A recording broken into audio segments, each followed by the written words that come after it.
Successful ang naganap na pilot episode ng It's Showtime na umere sa GMA noong April 6. Dahil sa pagsasanib pwersa ng mga kapuso at mga kapamilya, binasag ng It's Showtime ang record bilang variety show na may pinakamataas na concurrent viewers sa online world.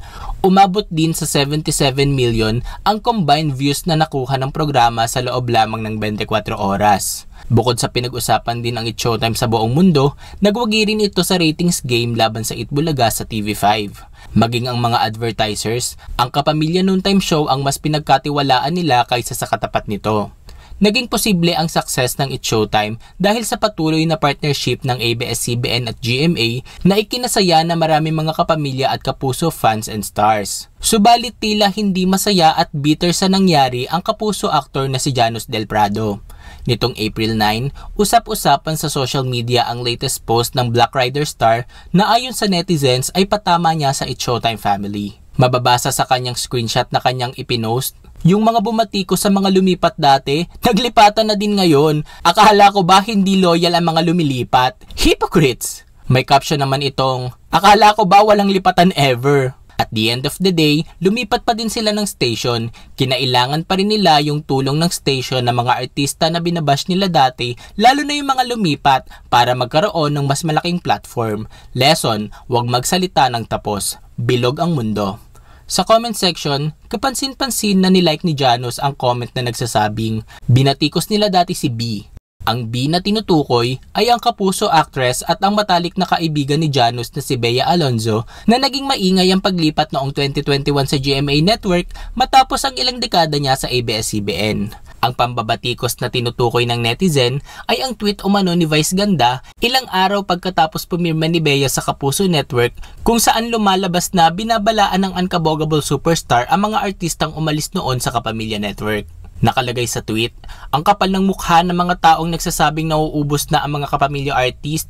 Kung diyan kayo masaya, bahala kayo. Basta, sinabi ko na dati pa, wala kayong future dyan sa kabila. Charot! To the rescue naman ang fanpage na Kapamilya Kingdom upang klaruhin ang ilang bagay kay Janus. You liked a comment that says binatikos nila dati si Bea Alonzo. If I remember specifically, ang tinutukoy dito ay yung tweet ni Vice na wala raw mapapala si Bea sa kabila. Sinundan namin noon ang story na to kaya we can confidently tell you na edited ang tweet na yon. Maging ang pep.ph ibinalita ito at sinundan ito. Wala ni isa sa Showtime family ang bumatiko sa best friend mong lola nang lumipat siya sa GMA. Nakakatawa lang na ikaw na nga yung biktima ng fake news, ikaw pa itong matapang. Sa balitang inilabas noon ng Kapamilya Kingdom sa YouTube, napag-alaman na ang sinasabing tweet ay edited lamang at nagmula sa YouTube channel na Summit Media Philippines. Kung familiar sa inyo ang channel na ito, dahil napansin na rin ito noon ng manager na si OG Diaz dahil sa paglalabas nito ng mga fake news. Sabi nito sa kanyang Twitter, ang kapal ng mukha ng mga taong nagsasabing nauubos na ang mga kapamilya artist. Kung diyan kayong masaya, bahala kayo. Basta sinabi ko na dati pa, wala kayong future dyan sa kabila. Charot! Pinaniwalaan naman ng kolumnistang si Nitz Mirales ang balitang ito ng Summit Media Philippines at naisulat niya ito sa kanyang column sa The Philippine Star. Na-pick up naman ng column ni Nitz ng manunulat na si Jen G. Lim ng blog site na PhilNews na pinulot din ng kolumnistang si Reggie Bonoan para sa tabloid na Bandera at pinaniwalaan naman ng radio host na si Christopher Min at ng alalay nitong si Romel Chica. Pinabulaan na naman ni Vice sa kanyang Twitter account ang balitang nag-tweet siya tungkol sa mga artistang lumipat sa GMA. Hanggang ngayon ay accessible pa rin ang tweet niya. Kadiri itong fake news na to, pero mas nakakadiri yung mga sumakay. Pero pinaka nakakadiri yung mga sumasweldo at kumikita sa fake news. Hindi malinaw kung nabasa ba ni Janus ang tweet na ito ni Vice o mas pinili na lamang niyang maniwala sa fake news kaya nakapagsalita siya ng ganoon. Subalit matapos siyang i-correct ng Kapamilya Kingdom ay blinak kaagad sila ng aktor sa kanyang social media accounts. Kaya naman hindi napigilan ng madlang people na pagsalitaan si Janus. Narito ang ilan sa kanilang mga komento. Ano kaya ang point nitong aktor na to? Alam naman niya siguro na hindi network ang ABS-CBN, content creator na lang sila. At hindi naman lumipat ang Showtime host, nakipag-collaborate lang naman sila sa GMA. Sana support na lang siya sa ABS-CBN kasi doon naman siya nanggaling dati. Yung mga walang loyalty, yung tatay-tatayan niyang si Mr. M. Ang sabi, pa-early retirement na daw siya, pero lumipat ng GMA. Yun ang walang loyalty, ginawang rason lang ang retirement. Hindi ko sure kung sino yung tinutukoy mo. Pero kung It's Showtime hosts ang pinapatamaan mo, parang hindi mag-a-apply tong pasaring mo sa kanila. Wala naman kasing lipatang nangyari kasi wala namang host sa It's Showtime ang pumirma ng kontrata under GMA or any GMA artists agency. Hilig mo sa ganyan na tirada, Lods? Kapag ikaw binalikan, madedepress ka. Tapos magtataka ka kung bakit limited ang rackets mo. Ikaw tong mahilig magsalita ng tapos. Bilog ang mundo. Hindi mo sure kung yung mga taong pinariringgan mo ang magbibigay sa'yo ng mas meaningful na project someday. Vuvo niya, sa totoo lang, sarap patulan. Siya na mismo ang nagsabi na bilog ang mundo. Baka the next thing na malaman niya, wala na siyang trabaho sa GMA kasi wala naman siyang hatak sa tao. Panahog lang siya sa mga palabas. Nai-invade na ng mga kapamilya artists ang GMA ngayon. Dapat nagpapasalamat na lang siya na madaming ads ang naipasok sa GMA ng Showtime para may pampasahod sa kanya. Tsaka dun siya magreklamo sa mga bosses.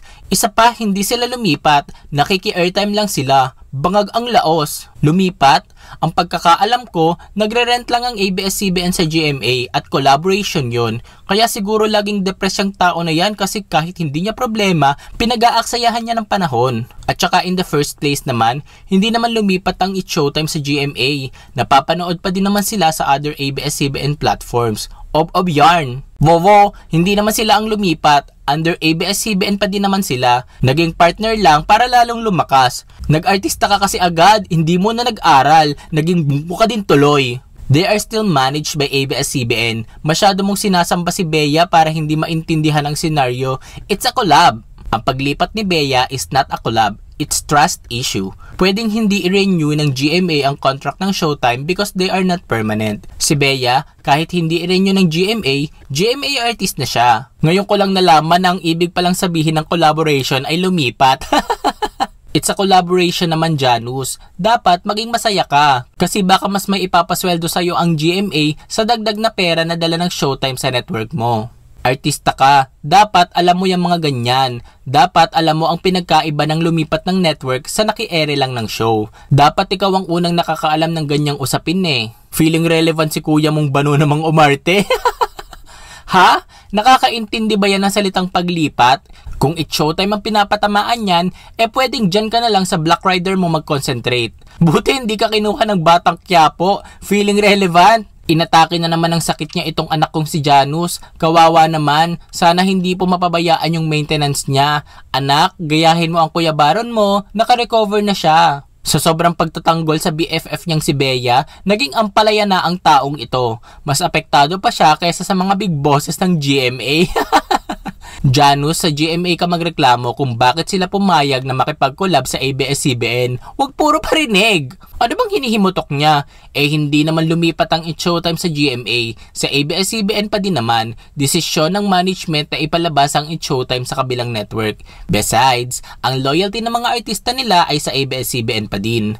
Loyal pa din naman sila. Ito ang napapala ng lumalaklak ng shampoo Anyari dyan kay Janus, laos na kasi yan kaya papansin. Magkaibang lumipat sa may black timer. May Showtime pa rin sa A to Z at Kapamilya Network. Management decision yan na makipag-collab sa GMA. Hindi naman lumipat ng network ang mga host kundi yung program lang. Cockroach, ang layo ng narating ni Vice sa'yo, hindi mo maaabot kahit kailan. Why do we have to be so bitter just to prove our point? Why don't we just be happy with two networks that used to be rivals and now working together? Anong masasabi nyo sa latest post ni Janus? Sumusobra na nga ba siya sa pagtatanggol kay Bea?